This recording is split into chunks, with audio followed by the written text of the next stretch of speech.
In the United States, one of the most heated and debated issues is whether or not the public has a right to bear arms. Today I hope to show you that it is not only our right but our obligation to carry arms. Americans love their guns. According to Long on the website GunFacts, there's an estimated 310 million guns in the hands of private citizens. That's enough to give at least one gun to every person in the U.S. On the website Alive Science, we can read that the right to own a gun is guaranteed in the Second Amendment, which states, "A well-regulated militia, being necessary to the security of a free state, the right of the people to keep and bear arms shall not be infringed." Ever since James Madison proposed this amendment, it has been hotly debated. Some say that the wording of the well-regulated militia means that only the Army has a right to bear arms. Thankfully, the Supreme Court has seen fit to rule in the favor of gun owners. In 2008, the Supreme Court ruled in the District of Columbia versus Heller that the Second Amendment protects an individual's right to possess a firearm unconnected with the service of a militia, and that to use that arm for traditionally lawful purposes, such as self-defense within the home. Why does the average citizen need to own a gun? First and most important is protection. On the website Buckeye Firearms, we learn the Founding Fathers had a lot to say on the right to bear arms. Samuel Adams, one of our Founding Fathers, said, "The Constitution shall never be construed to prevent the people of the United States, who are peaceful citizens, from keeping their arms." William Pitt, a British statesman, said, "Necessity is the plea for every infringement of human freedom. It is the argument of tyrants. It is the creed of slaves." George Mason, one of our other Founding Fathers, said, "To disarm the people is the most effectual way to enslave them." Thomas Jefferson said, "The Constitution of most of our states and the United States assert that all power is inherent in the people and that they may exercise by themselves their right and duty to be armed at all times."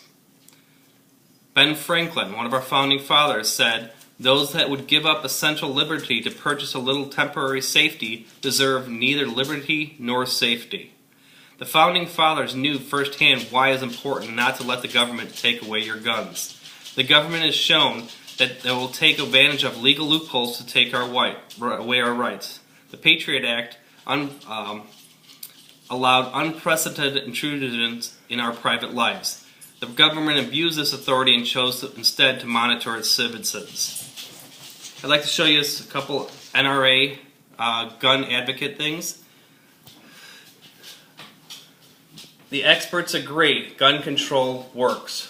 This says that these tyrants, the first thing that they did in order to get the guns away from the citizens, made it easier for them to take over and rule the country. Another sample of NRA advertising says, when I saw a movie once where only the military and the police had guns, it was called Schindler's List. Again, without armed citizens, there is no resistance to the government takeover. If the big brother government is watching aspect is too out there for you, then I'll take it down to a local level for you. There are some pretty scary facts out there. In the New York Times article by Greenhouse, we learn that the Supreme Court ruled in 2005 in Gonzalez versus Castle Rock that the police did not have a constitutional duty to protect a person from harm, even a woman who had obtained a court-issued protective order against a violent husband, making arrest mandatory for a violation.